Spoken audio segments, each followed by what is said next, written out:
capítulo 2, versículos 43 en adelante, se mantenían firmes en la enseñanza de los apóstoles, en la comunión, en el partimiento del pan y en la oración. Todos estaban asombrados por los muchos prodigios y señales que realizaban los apóstoles. Todos los creyentes estaban juntos y tenían todo en común. Vendían sus propiedades y posesiones y compartían sus bienes entre sí según la necesidad de cada uno. No dejaban de reunirse en el templo ni un solo día. De casa en casa partían el pan y compartían la comida con alegría y generosidad, alabando a Dios y disfrutando de la estimación general del pueblo. Y cada día el Señor añadía al grupo los que iban siendo salvos. Ustedes se acuerdan, ¿sí? Hasta la semana pasada, la semana pasada lo que habíamos compartido respecto de el libro de los Hechos, y habíamos compartido, ¿sí?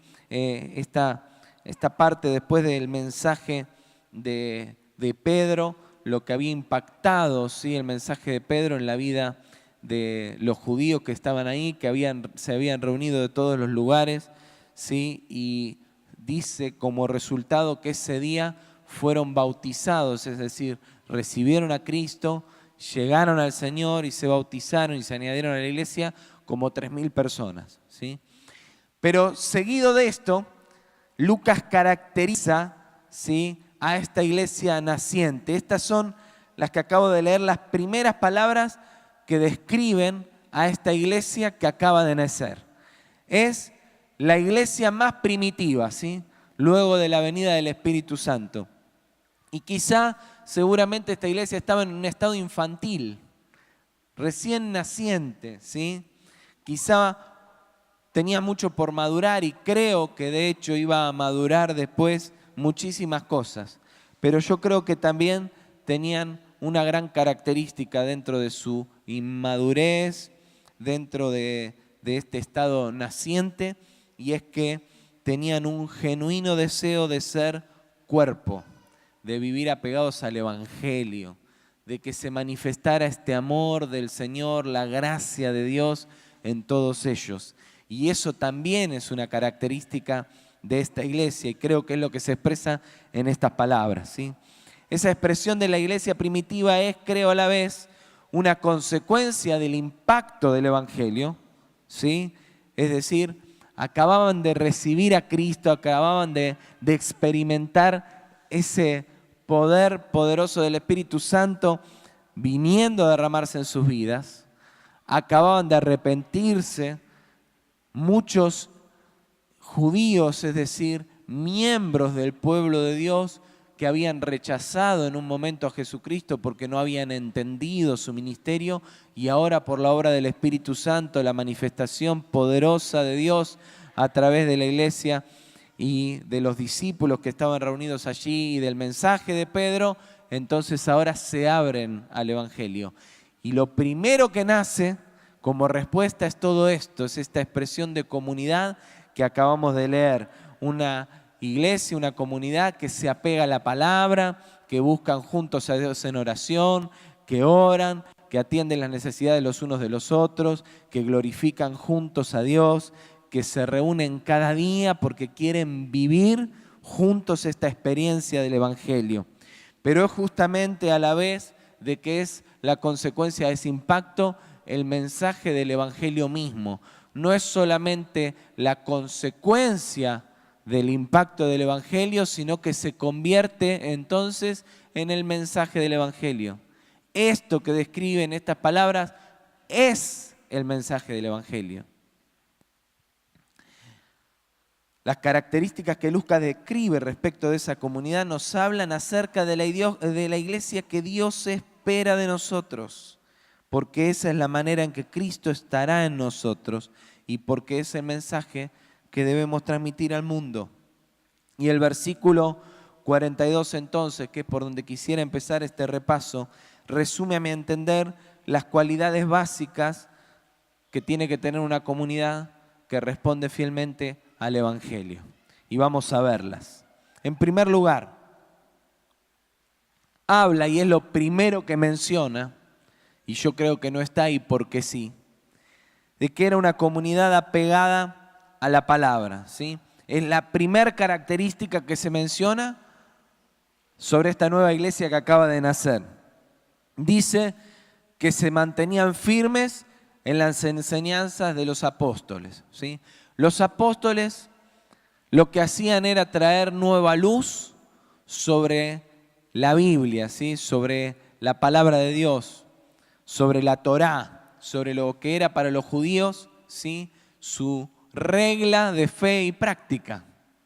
Nosotros hoy tenemos también el Nuevo Testamento, que es justamente la palabra de Dios surgida de esta experiencia de los apóstoles y de esta experiencia de la iglesia primitiva. Pero ellos lo que hacían era justamente leerles la palabra y traer la interpretación a la luz de Cristo para enseñarle a esta nueva iglesia a vivir conforme a la voluntad de Dios, a vivir en el propósito de Dios. Y los primeros cristianos dicen que se mantenían firmes en ello. Ellos, a partir de la revelación de Cristo, establecieron las bases de nuestra fe. Lo que vemos ahí, lo que ellos enseñaron, lo que ellos nos mostraron, le pone fundamento a lo que nosotros hoy vivimos. Los nuevos discípulos comprendieron desde temprano que tenían que sujetarse a la palabra. Una iglesia que expresa a Cristo, una iglesia que es el mensaje del Evangelio que esta ciudad necesita, es una comunidad, es una iglesia y somos discípulos sujetos, apegados, viviendo en la palabra. Amén. Si no tenemos hambre por la palabra de Dios, todavía nos falta mucho para ser esa iglesia que Dios quiere. Por eso es que apegarse a la palabra significa pasar tiempo meditando en la palabra. No basta, está buenísimo esto del calendario que te dice el versículo bíblico para el día. Está buenísima esa tarjetita de las promesas que sacás y también te dicen el versículo para el día. Pero eso es para los más jovatos, ¿sí? Hoy ya eso no es lo que está de moda. Lo que está de moda es esto. Vamos a hacerlo práctico. Venís acá y a mí me gusta porque tenemos como un Facebook evangélico que se llama Show Version, ¿sí? Entonces uno entra acá y ve la actividad de todos los amigos, los vínculos que tenés en la Biblia, ¿sí? Y entonces, ¿cuál es el versículo de hoy? Juan 6:35. Yo soy el pan de vida, declaró Jesús, el que viene a mí nunca pasará hambre y el que en mí cree nunca más volverá a tener sed. Y entonces vieron ese mensaje que les llega todos los días, esa fotito linda, bien diseñada. Bueno, surge de ahí, del Facebook evangélico, de esa aplicación preciosa que yo te digo, pasá más tiempo en esa aplicación que en el otro que te va a alimentar muchísimo más, sin lugar a dudas. Pero no alcanza con que vos entres y leas la imagen. Está bueno que profundice la palabra, que puedas meditar en ella, ¿sí? Está buenísima esa palabra y es una bendición. Y compartila y sembrá la semilla de la palabra. Pero no te quedes con eso solo. Yo festejo, bendigo a todos los hermanos que este año se decidieron a entrar en el seminario patagónico que dirige nuestro pastor Eduardo Crema, porque ahí además la primera materia que están teniendo tiene que ver con esto, con un panorama mucho más profundo de la Biblia, que lo necesitamos. Porque necesitamos ser una iglesia que se apega a la palabra y para eso necesitamos pasar tiempo con la palabra, buscar la voz de Dios en ella, que direccione tu vida, es decir, no solamente reflexionar, qué interesante esta palabra, cómo describe lo que Dios es, cómo explica lo que pasó en su momento, qué buena esta versión, sino escuchar la voz de Dios en esa palabra. ¿Qué es lo que Dios te quiere decir hoy para esta situación, para tu momento, para tu realidad? ¿Cuántos creen que Dios habla? A los que no lo creen les digo, Dios habla. Y no solamente que Dios habla, Dios me habla. Y no solo a mí, que soy el pastor, Dios te habla, te quiere hablar. Él te quiere hablar a vos, nos quiere hablar a todos. Y de hecho nos habla en la comunidad. Hoy Dios nos habló de su amor. Ya con eso solo que Dios nos dio esta mañana, no podíamos ir a la casa tranquilos. Yo ya recibí desde el primer momento, cuando Tere empezó a ministrarnos en la alabanza la palabra de Dios para mí. Dios quiere que me goce en todo tiempo, que lo alabe en todo tiempo. Y yo te doy gracias por cómo Dios te usó esta mañana para mi vida y sé que para muchos más. Pero necesitamos escuchar la voz de Dios y en esto la palabra es la primera fuente, de donde después nace la obra del Espíritu Santo y la voz del Espíritu Santo en nuestra vida. Ahora, no alcanza solo con que escuchemos la voz de Dios, porque dice la palabra de Dios que no hay que ser solo oidores, sino también hacedores de la palabra, es decir, vivir conforme a la voz de Dios que llega. Entonces, ¿necesitamos pasar tiempo en la palabra? Sí. Necesitamos buscar más profundamente la palabra de Dios. El pastor Carlos Mraida, él tiene una técnica, ¿no? Una forma, una práctica que yo nunca la he desarrollado de esa manera, pero me parece que está bien. Él dice que él empieza a leer la Biblia y no para de leerla hasta que Dios le habla. Si me habla en los primeros 5 versículos, paro cuando leí el versículo 5. Ahora, si me habla después de que leí 3 capítulos, serán 3, y si me habla después que leí todo el libro, será todo el libro, pero yo, como estoy buscando palabra de Dios, me pongo a leer, y hasta que no encuentre esa palabra, no paro de leer. Y está buenísimo. Y todos nos reímos como diciendo, huya. Y bueno, hermano, es que cuando uno valora algo y le da prioridad, le dedica tiempo. Obviamente, si lo estamos leyendo 5 minutos antes de salir porque estamos apurados corriendo, y es difícil que podamos poner toda nuestra atención en escuchar la voz de Dios. Separar un tiempo para escuchar la voz de Dios es fundamental. Yo sé que los días que Rosa está en la siesta en casa, seguro que cuando vuelva voy a recibir palabra de Dios. Porque cuando Rosa está en la siesta en casa, que los nenes están en la escuela y ella se queda sola a las 2 de la tarde, se sienta en la cama y se pone a leer. Y yo sé que si llego esa tarde, recibo una administración mejor de parte de Dios a mi vida a través de ella. Porque sé que ha pasado tiempo con la palabra. Es escoger el mejor momento y buscar ese tiempo para que Dios te hable. Ahora, ¿qué hago con lo que Dios me habla? Necesitamos obedecer lo que Dios nos dice. Muchos dicen, lo que pasa es que no sé qué hacer porque no oigo la palabra de Dios. Y muchos en realidad no es que no oyen la palabra de Dios y la voz de Dios a su vida, sino que después hay que ser consecuentes con la palabra de Dios en nuestra vida. Apego a la palabra. En segundo lugar, voy a tratar de ir un poquito más rápido. Comunión. Más adelante, en el capítulo, no es 3:32, yo me equivoqué, ahí es 4:32. Lo leí 2 veces y dije, está mal. En el capítulo 4:32, no 3:32, 4:32, dice que la multitud de todos los que habían creído eran de un corazón y un alma. Unanimidad, comunión, ¿sí? El versículo 42 del capítulo 2 que habíamos leído primero dice, se mantenían firmes en la enseñanza de los apóstoles, en la comunión. Y más adelante Lucas, describiendo esta misma iglesia naciente, dice que todos los que habían creído eran de un corazón y un alma. Tremendo. ¿Cuánto podemos decir que somos acá de un corazón y un alma? No es para que nos lamentemos, es para que entendamos que esa es nuestra meta, esa es nuestra visión y que procuremos eso. No podemos decir todavía que somos de un corazón y un alma. Bueno, nos podemos quedar llorando, lamentándonos, seguir fomentando la división y criticando. Lo que pasa es cómo vamos a hacer de un corazón y un alma si pasa esto, o hacer lo que dependa de mí para lograrlo. Y para eso lo primero que tenemos que hacer es alinearnos con Dios, pero lo segundo que tenemos que hacer es fomentar la comunión para lograr ser de un corazón y un alma. La comunión es una característica irrenunciable del cuerpo. Sin ella, el cuerpo no es. Si no hay comunión, no hay cuerpo. Porque si no somos un cuerpo desmembrado. El cuerpo tiene un corazón, tiene un latido, tiene un alma. Por eso dice que todos los que habían creído eran de un corazón y de un alma. ¿Por qué? Porque eran cuerpo.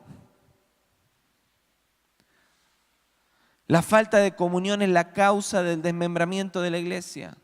Por eso la base del cristianismo tuvo en su cimiento la comunión. En sus días nacientes la comunión. Y fíjense que es la segunda característica que menciona Lucas acerca de esa iglesia primitiva. Dice, primero, que se mantenían apegados a la palabra. Y segundo, en comunión. No es algo para elegir si nos viene bien o no, o para dejarlo para algún momento. No, hermanos. Es una característica base de la iglesia. Dios nos está amonestando muy claro y demandando un denodado trabajo para la unanimidad en la iglesia. Me impacta esta expresión, un corazón y un alma. Por eso, para vivir en comunión necesitas y necesito alinear tu corazón al corazón de Dios, liberar tu alma de todo sentimiento contrario para ser de un mismo sentir con el cuerpo. ¿Sentís que tu corazón no está en unidad con el de tu hermano? Yo lo siento. ¿Que no sos de un mismo sentir? Yo lo siento. ¿Qué tenemos que hacer? ¿Que te alinees vos? No, que me alinee yo. Dejemos de mirar para el costado. Edifiquemos lo bueno que Dios nos quiere dar. Empezando por uno mismo. ¿Pero qué? Para ser individuos que viven solo delante del Señor. Esta semana de nuevo estuve hablando con un hermano que me dice, Dios me trató con este concepto, esta idea de que yo puedo solo con Dios sin el cuerpo. Me di cuenta que no puedo. Y justamente me habló de eso, me di cuenta que si sigo mirando todo lo que nos falta y lo que falta en la iglesia, nunca voy a lograr estar en comunión. Y entonces entendí que aunque haya cosas que no entienda, aunque haya cosas que no me gusten, me tengo que alinear. Yo dije, gracias Señor, porque nos estás hablando. Porque lo tenemos que hacer. Alinear nuestro corazón al corazón de Dios y trabajar con nuestros sentimientos, con nuestra alma, en nuestros pensamientos para sacarnos todo pensamiento contrario al corazón de Dios, al Espíritu Santo.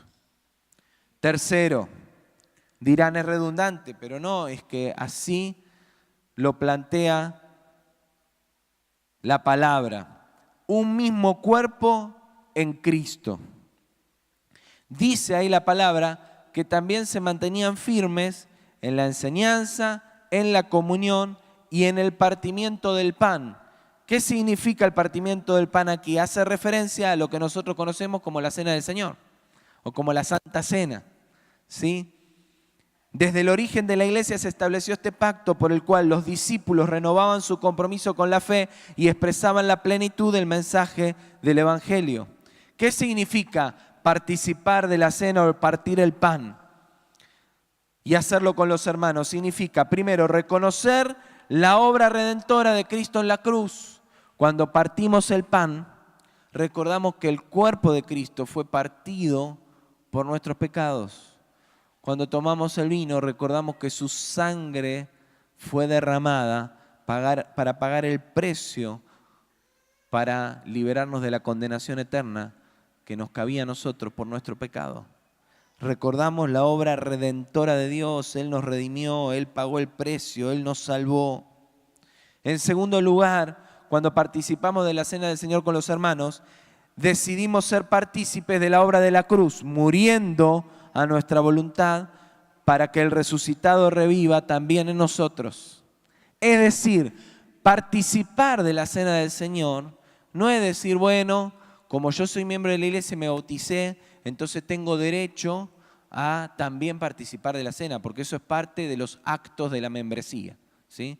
Yo voy al Club Cipolletti y tengo un carnet para entrar. Voy a llevarlo a Juan Ignacio a Lucila a natación y me dejan entrar. ¿Por qué? Porque tengo el carnet. Y hay unos molinetes.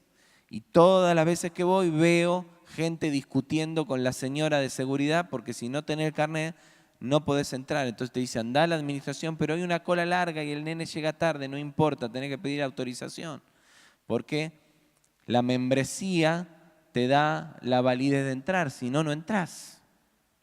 Y muchos de nosotros creemos que ser miembro nos da validez para estar adentro y está bien, no es que está mal. Pero esto es mucho más profundo que eso. Es mucho más profundo que eso. Porque también ser miembro del club me obliga a ir a pagar la cuota. Todos los días, todos los meses. Tengo que pagarla la cuota. Si no, no entro al club. Cristo pagó con precio de sangre por nosotros. ¿Estamos dispuestos nosotros a pagar rindiendo nuestra voluntad a Él? Yendo a la cruz y diciéndole, Señor, muero a mis deseos, a mis ganas, a mis ideas, a mis proyectos, a mis maneras, para que vos lo hagas a tu manera. Muero con Cristo para que Cristo resucite en mí. Es un pacto que fortalece la unidad y la comunión en el Espíritu Santo con los hermanos al hacerlo juntos. Hacerlo juntos es más que el símbolo. Nosotros hemos desmerecido como evangélicos el poder espiritual del bautismo de la Cena del Señor. No es un simple símbolo. Estamos contando, qué lindo. No, hermano. Es renovar el pacto. Jesucristo dijo, cada vez que se reúnan hagan esto en memoria de mí. Deberíamos todas las veces hacerlo. Pero te invito a que te prepares esta semana, toda la semana, para ese tiempo de comunión que vamos a tener el próximo domingo, en el que juntos vamos a participar de la Cena del Señor, porque lo que hacemos cuando participamos de la Cena del Señor es decir, yo reconozco la obra redentora de Cristo en mi vida, la hago de nuevo carne en mí y también lo hago con vos, es decir, delante de mis hermanos, con la iglesia, renuevo mi compromiso. ¿Qué compromiso? Ser de un corazón y de un alma con todo el cuerpo, porque somos un mismo cuerpo en Cristo Jesús, en su obra redentora. Por último, dice que también permanecían firmes en la oración, es decir, palabra, comunión, partimiento del pan, se coronan en el altar dirigiéndonos juntos, el pueblo todo, a Dios. La oración es parte de esa expresión de una iglesia que es cuerpo. Mediante la oración nos ponemos de acuerdo para ir juntos delante de la presencia de Dios. La oración es la forma en la que nos comunicamos con Dios. Entonces no alcanza con hacerlo solo en tu casa. Y acá le hablo a los ministerios, todos, y a los líderes de los ministerios. Incluí más tiempo en la agenda de los encuentros de tu ministerio para la oración. Lo que pasa es que oramos en casa y cuando venimos acá estamos apurados, pongámonos a laburar. Como que la oración no fuera el primer trabajo que necesitamos desarrollar. ¿Sabés cuánto se facilitarían las cosas si oráramos más? Y escuchamos más la voz de Dios y Dios escucha nuestro corazón y entonces en vez de discutir entre nosotros de los problemas que tenemos, se los llevamos al Señor en oración, juntos. Y también nuestras diferencias de corazón y de alma. Y entonces le decimos, ¿sabes lo que pasa, Señor? Que yo con este hermano que piensa así, me cuesta. Hoy vamos a presentar en un minuto más, en un minuto más, no voy a mentir, en unos minutos más, a los que se han asumido el primer compromiso de empezar a liderar los grupos pequeños que a partir de ahora van a tener un líder asignado. Y enseguida vamos a contar un poquito más de esto.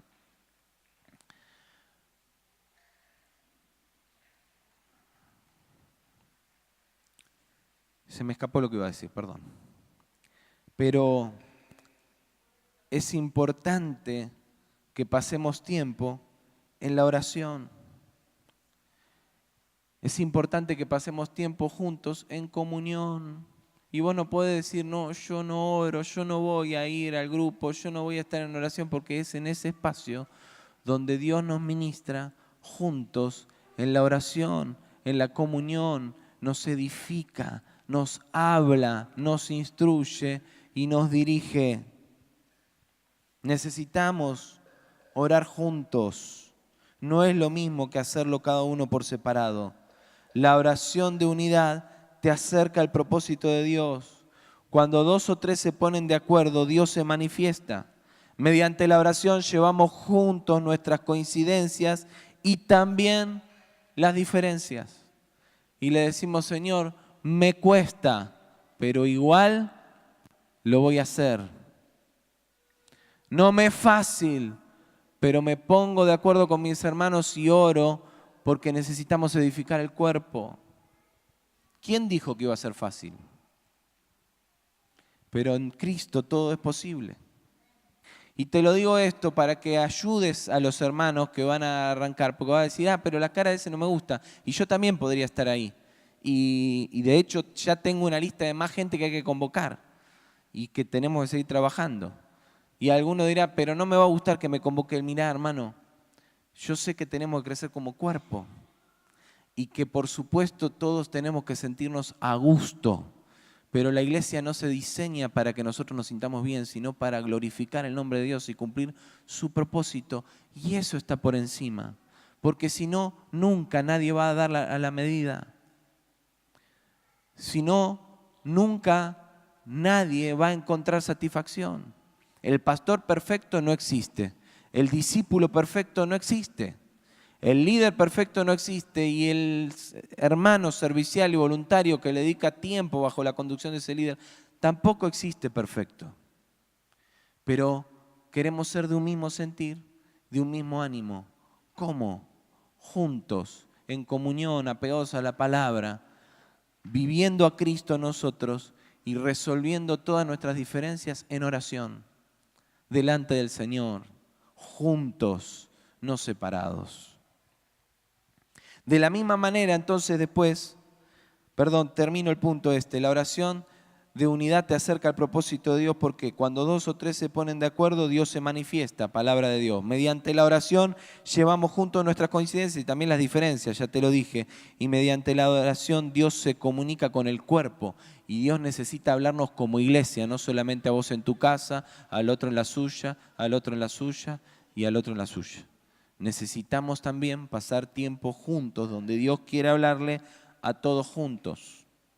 Si sos papá y tenés hijos, hay veces donde necesitas hablar con cada uno de tus hijos, pero a veces reunís a la familia y le hablas a toda la familia, ¿o no es así? Dios nos ve como familia y así se quiere comunicar con nosotros también. De la misma manera, Lucas sigue relatando acerca de las señales que acompañan a una iglesia pegada a la palabra, que vive en comunión y bajo la obra redentora de la cruz y en oración. Es decir, si vivimos ese modelo, esto indefectiblemente tiene que empezar a suceder. Primero, maravillas y señales asombrosas. El Espíritu Santo había dotado a la iglesia de poder y tal como lo había anunciado Jesús, ¿qué pasó? Se desataron milagros, se desató poder, se desataron cosas poderosas de Dios. Esto sigue a los que creen y son llenos del Espíritu Santo. ¿Por qué? Porque viven apegados a la palabra, en comunión, bajo la obra de la cruz y en oración. Prepárate para un tiempo de grandes manifestaciones del poder de Dios, que abrirán el corazón de aquellos que serán parte de la gran cosecha que viene para el reino de Dios. Esto lo hablábamos el domingo pasado. El Espíritu Santo no viene para que te revuelves acá en el piso, para que saltes, dances, cantes y la pases lindo. Eso está bueno y es parte de la señal cuando Dios toma el control de tu vida, pero el Espíritu Santo y esas manifestaciones tienen que producir la apertura del corazón de aquellos que hasta ahora han estado cerrados al Evangelio. Eso es el propósito de los milagros y del poder de Dios. Que más gente se salve y llegue a los pies de Cristo. Segundo, las cosas en común. Y acá me voy a detener un poquito porque para muchos este pasaje puede ser un pasaje complicado. Y voy a leer de nuevo el versículo. Dice allí que todos los creyentes estaban juntos y tenían todo en común. 2 puntos. Vendían sus propiedades y posesiones y compartían sus bienes entre sí según la necesidad de cada uno. Creer que es solo figurado, esto podría quitarle veracidad a esta porción de la palabra y al fin y al cabo quitarle veracidad a toda la Biblia. Porque si nosotros decimos, no, esto es figurado, Y entonces toda la Biblia figurada y listo, no cumplamos nada, total es figurado, ¿no? Y podría ser un problema. Pero también sería incorrecto pretender que ser obedientes a la palabra, según este pasaje, deriva en que todos dejen su escritura en la puerta. Por eso es necesario, en relación a esto, creo destacar dos cosas. Primero, el Evangelio no obliga al renunciamiento sobre tus posesiones. Y alguno me dirá, bueno, pero Dios te pide todo. Sí, sí, sí. Pero el Evangelio me refiero en el sentido de que no es que vos para entrar acá a la iglesia tenés que renunciar a todo, dejar todas tus cosas, dejar la llave de tu vehículo con el que viniste acá y pedirte un taxi cuando salgas. No sé con qué lo vas a pagar porque la billetera también la tenías que dejar. No es de eso lo que está hablando. Y una clara indicación de esto es el reclamo que Pedro le hace a Ananías cuando, habiendo vendido una propiedad, quisieron aparentar con su esposa que eran muy generosos, ¿sí? Hechos capítulo 5, podés leer la historia, dice la palabra, en el marco de esta historia que Lucas cuenta, de que tenían todas las cosas en común. Nosotros vieron que los capítulos nos separan a veces la historia, pero esta es una continuación del capítulo 4, que dice que había un hombre llamado Bernabé que vendió su posesión y trajo la heredad, ¿sí? Y la puso a los pies de los apóstoles. Bernabé, que después fue el discipulador de Pablo, ¿sí? Y que Dios lo usó para encaminar el ministerio del apóstol Pablo. Pero ese hombre vendió una propiedad y la trajo a los pies de los apóstoles. Pero también hubo otra gente, otro matrimonio, Ananías y Zafira, que vendieron la propiedad y sustrajeron una parte. Pero fueron a los apóstoles, claro, no podían quedar menos, entonces sustrajeron una parte, pero llevaron a los apóstoles y dijeron, che, vendimos el departamento ese que teníamos en el edificio en el centro y acá está, mirá, esta es la plata. Lo vendimos en $100.000 y acá te los traemos, pero no lo habían vendido en 100.000, lo habían vendido en 150.000. ¿Cuál fue el reclamo de Pedro? ¿Que no habían traído toda la plata? No. El reclamo fue de Pedro, ¿por qué querés aparentar algo que no sos? Y entonces le dice, reteniéndola, no te quedaba a ti, y vendida, no estaba en tu poder. ¿Por qué pusiste esto en tu corazón? No has mentido a los hombres, sino a Dios. El problema no es si das todo o una parte. El tema es, ¿qué es lo que está en tu corazón? ¿Querés aparentar? ¿No querés ser menos que los demás? ¿Tenés que dar para que los demás vean? ¿O de verdad hay un deseo genuino en tu corazón? Pablo lo enseña así, esto lo hemos enseñado muchas veces, solo te lo recuerdo. Dios nos da pan y nos da semilla. Y está en tu responsabilidad discernir qué de todo lo que Dios te da puede convertirse en una semilla que, sembrándola generosamente, bendiga a otros. En segundo lugar, el Evangelio se sustenta en la generosidad y esto sí es una verdad que tenemos que aprender. El Evangelio espera de nosotros una actitud generosa. Y si Dios te dice que lo vendas todo, perfecto, ese será tu trato con Dios en tu generosidad, lo que no significa que el de al lado, para ser generoso, también tenga que vender todo. Pero lo que sí está claro es que una persona generosa no va a retener más de lo que es justo. Esa actitud es la de aquel que es desprendido, que por propia voluntad se despoja de lo suyo en favor de otro. Los cristianos de la primera hora comprendieron que esta era una expresión práctica de su apego a la obra de la cruz. Si Cristo dio su vida por amor, cuanto menos ellos podían disponer de sus bienes por amor de sus hermanos más necesitados. De eso se trata, de que nadie esté necesitado. Y por supuesto Dios no es deudor de nadie, ¿no? Yo siempre cuento que el pastor de la iglesia a la que me congregaba en Buenos Aires, en Quilmes específicamente, decía, a Dios nunca le vas a ganar en dar. Así que, ¿qué miedo tenés de darle al cuerpo, de darle al Señor? ¿Cuál es tu temor? Si a Dios nunca le vas a ganar en dar. Vos le das y Dios te da más. Y le das más y Dios te da más. Y estamos especulando, no. Es generosidad sabiendo que vos le das al Señor y Él se ocupa. No es yo doy 10, así Dios me da 100 y entonces hago el cálculo. A ver, no es ni la quiniela, ni la lotería, ni el casino. No tiene que ver con lo que querés recibir. Tiene que ver con la convicción de que Dios quiere usarte para bendecir a otros. Generosidad. Hacia finales del capítulo 4 se repite esta misma característica de la iglesia. Lo podés ver ahí en el capítulo 4, 32 al 37. Una iglesia llena del Espíritu Santo es sensible a las necesidades del prójimo y es generosa a fin de que no haya a su alrededor ningún necesitado. Si hay gente a nuestro alrededor que está necesitada, todavía no somos esa iglesia de un corazón y un alma, porque todavía no estamos siendo sensibles a que hay parte de nuestro propio cuerpo que está dolido, que está en angustia, que está mal. Y todos tenemos algo para expresar nuestra generosidad. Siempre está también aquel que dice, lo que pasa es que yo no tengo, cuando tenga voy a dar. Mira, la generosidad no es para aquellos que tienen y no es una meta a alcanzar mañana. La generosidad es un principio que nace de un corazón impactado por el poder de Dios desde el primer día. Y hay gente que es generosa aún teniendo muy poquito. Y que por supuesto, como también lo enseñó Jesús en la historia de aquella mujer anciana que dio todo lo que tenía, es mucho más lo que da un pobre que tiene poco, pero que de lo que tiene da todo, que aquellos que dan muchísimo a nuestros ojos, pero de lo que les sobra. Tercer lugar, congregarse. Dice, perseveraban unánimes, una vez más, versículo 46 del capítulo 2. Lo hacían reunidos, dice, en el templo y en las casas. Y dice más, dice que lo hacían cada día en el templo y en las casas. Es decir, que de manera diaria se reunían juntos en el templo donde recibían la instrucción de la palabra por medio de sus líderes y también en las casas, en los pequeños grupos, compartiendo la bendición de ser iglesia unos con otros.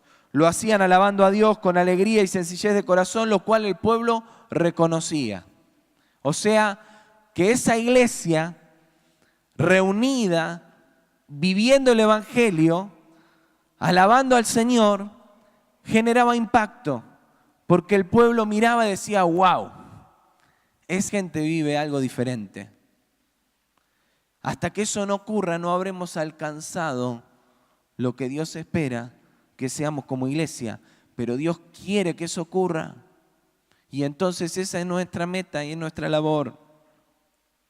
Otra vez, no es el mensaje, como hablábamos antes acerca de las posesiones y de la generosidad, que debamos caer ahora en tener reuniones y encuentros todos los días. No es la idea. Bueno, a partir de este lunes, como la palabra dice que la iglesia primitiva se reunía todos los días, nos reunimos todos los días. No es esa la idea.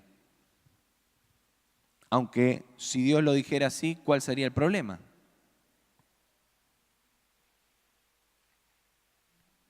Pero aunque no es esa la idea, sí es que lo hagamos cada vez que está el espacio abierto. Y la verdad es que yo quisiera proponerte que hagas el esfuerzo necesario conforme a la palabra para congregarte. Y para congregarte de estas dos maneras prácticas, conforme lo dice la palabra. En el templo. Hoy tenemos dos espacios habituales de encuentro en el templo, los generales. Después hay un montón de opciones más, ¿sí? Ahora hoy, Diego, mencionaste algo acerca del encuentro de la tercera edad, ¿no es cierto? El 8 de abril, y se juntan ahí nuestros hermanos de la tercera edad, los jóvenes y adolescentes también se encuentran, hay distintos encuentros de oración, pero hay dos espacios de toda la iglesia. Uno es la celebración principal, el domingo. ¿Qué es lo que hacemos juntos? Bueno, venimos juntos como iglesia delante del Señor. Nos toca a los que estamos frente a la responsabilidad de la palabra, traer el mensaje, enseñar la palabra. Y esa es una tarea que nos toca a nosotros, pero somos instruidos como cuerpo. Estamos pasando tiempo juntos. Le expresamos al Señor nuestro deseo de unidad, de ser cuerpo. participamos de la cena del Señor y el partimiento del pan, recibimos esa palabra rema para nuestra vida.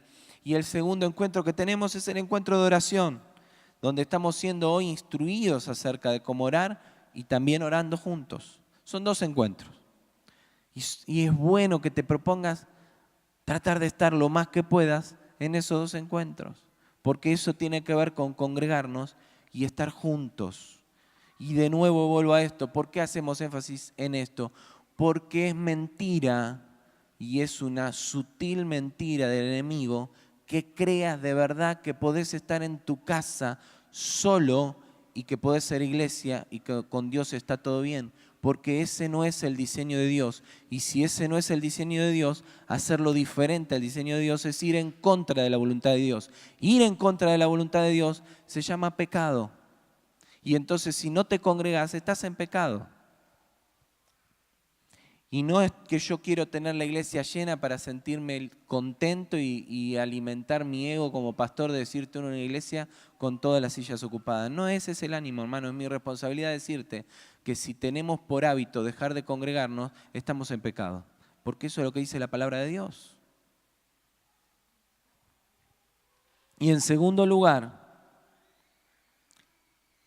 en un grupo pequeño, y nosotros le llamamos GP, bueno, es una estrategia. Pastor A. Uber, que enseña respecto de esto, dice, el modelo al fin y al cabo es una estrategia, sí, pero nos tenemos que poner de acuerdo de alguna manera. Los de la iglesia primitiva lo hacían en el templo y en la casa todos los días. Nosotros lo hacemos en el templo el domingo a la mañana y el lunes a la noche y en los grupos pequeños. El pastor Guillermo Pérez de San Martín de los Andes decidió no tener más culto los domingos, pero se reúne los sábados. Entonces el sábado a la noche tienen culto y el domingo y los feriados no. Son modelos. Si un día descubrimos que somos más y nos queda más cómodo a todos reunirnos en otro día en la semana, mejor, tenemos el domingo libre. ¿Cuál es el problema? Hagamos un día la encuesta. ¿Están dispuestos? No sería problema, ¿eh? Y no estoy diciendo una mentira, digo, si nos ponemos de acuerdo y nos queda todo, pero nos tenemos que reunir todos un día. Por eso lo hacemos el domingo a la mañana, porque acá en general ha habido acuerdo en que es mejor venir a la mañana y tener después del domingo libre. Pero hay pastores para los que no reunirse un domingo a la noche es casi un sacrilegio. Un pastor muy querido, grande, que casi se le afecta el corazón el día que le contamos, no, nosotros no tenemos culto el domingo a la noche. ¿Cómo el domingo a la noche? No, son formas, pero tenemos que estar juntos. En algún momento lo tenemos que hacer. Y el grupo pequeño es un espacio de comunión más íntima, en las casas, de afinidad y atención a las necesidades de cada uno. Es el lugar óptimo para gestar una comunión los unos con los otros, que edifique un discipulado profundo y que conduzca a cada uno y a toda la iglesia a cumplir el mandato de la Gran Comisión. Necesitas estar en un grupo pequeño y ahora en un minuto más te voy a hablar de esto. Pero por último, termina la palabra diciendo: y cada día el Señor añadía al grupo los que iban siendo salvos. Él lo hará, no nosotros. Dios atraerá a su reino a quienes habrán de ser salvos. Nuestra responsabilidad es ser esa iglesia que refleje el mensaje y la esencia del Evangelio de Jesucristo. No desesperarnos más por tratar de juntar más gente. Porque si nosotros no vivimos el Evangelio de Jesucristo, solo vamos a juntar gente. Nuestra tarea es ser la iglesia que Dios quiere que seamos. Y entonces, como ocurrió en los días de Jesucristo, Dios irá trayendo una abundante cosecha y irá añadiendo los que van a ser salvos, porque el tiempo de la cosecha ha llegado. Y yo lo creo. Y hoy hay mucha gente que en este tiempo ha llegado al Evangelio y festejamos que así sea porque creemos que Dios te quiere bendecir y por eso nos reunimos acá. Pero Dios lo quiere hacer con todos nosotros. Y ahora no te tenés que poner a pensar, bueno, a ver cómo voy a laburar. No, no, no. No se trata de trabajo. Se trata de una transformación profunda y de la vida de Cristo transferida a nuestra vida.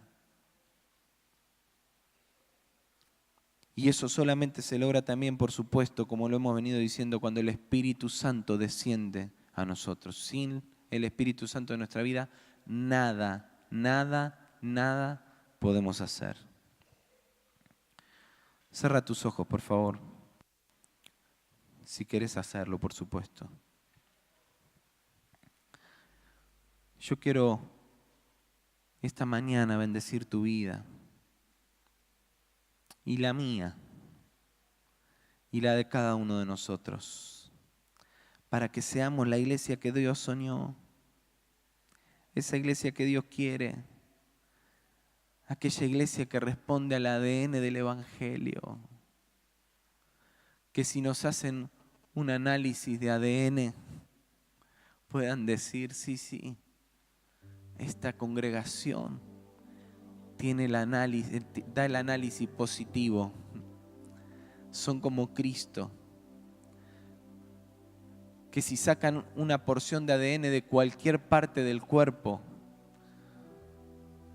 puedan decir de nosotros, sí, este no era un injerto del enemigo. Todas y cada una de sus células y de sus partes tienen el ADN de Jesús. Yo creo que es posible porque Dios nos llamó para eso. Yo creo que es posible porque Dios quiere que así sea. Y Dios no es hombre para que mienta. ¿Vos crees que Dios nos metería en este rollo para jugar con nosotros? ¿Vos crees que Dios puede estar queriendo jugar con vos o conmigo? No. Dios quiere que tengamos su ADN.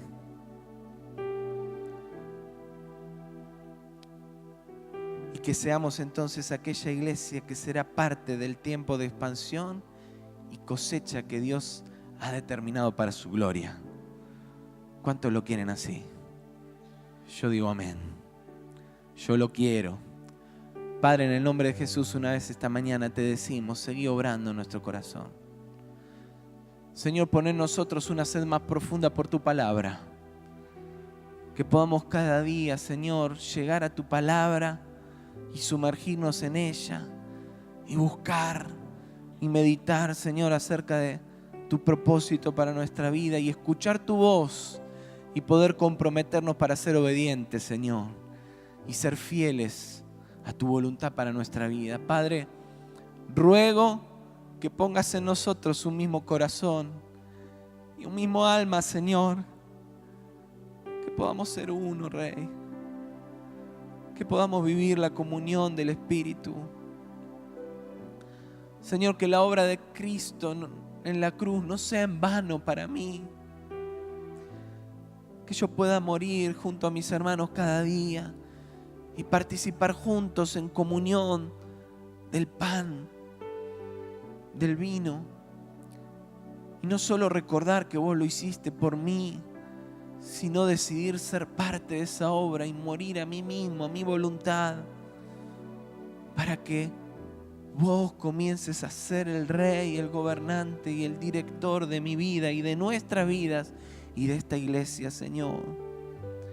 Padre, oro para que podamos perseverar juntos en esto, unánimes y en oración, buscándote, Señor, más y más, para que tu palabra, Señor, sea la que rija nuestras vidas y no nuestros pensamientos, nuestros sentimientos, nuestros deseos. Señor, que mande en nosotros la convicción de que vos a todos nos has redimido y que no hay ningún perfecto acá hay perdonados por la sangre de Cristo. Y que cuando veamos a otro caer no lo pisemos, lo levantemos, lo abracemos, lo amemos. Y que estemos también dispuestos a ser abrazados y amados, Señor, por aquel que no nos gusta tanto su cara, su manera de ser. Experimentar tu amor, Señor, aún en medio de las diferencias. Padre, para que podamos ver las maravillas que querés hacer.